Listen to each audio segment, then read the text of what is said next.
বিবাহিত জীবনের মধ্যে অনেক বাধা আছে, অনেক সমস্যা আছে, অনেক কারণে বিরক্ত হয়ে যাই আমরা।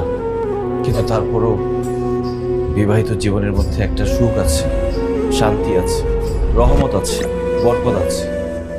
আর সেই কারণেই দেখো, দুইজন মানুষ একটা ছাদের নিচে সারাটা জীবন কাটিয়ে দেয়।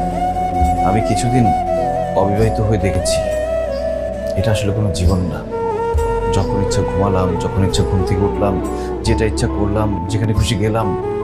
এভাবে চললে এক মানুষের জীবনে কখনো উন্নতি আসে না, বরং সে হতাশ হয়ে যায়, অসুস্থ হয়ে যায়, জীবনের প্রতি বিরক্তি চলে আসে। কিন্তু একজন স্ত্রী পাশে থাকলে মানুষের জীবন একটা নিয়মের মধ্যে চলে আসে। অন্তত বউয়ের ভয়ে হলেও সময় মতো খাওয়া দাওয়া করে, সময় মতো ঘুমায়, সময় মতো কাজে যায়। সাদিয়া, আমি সারা জীবন তোমার সাথে বিবাহিত থাকতে চাই। তোমার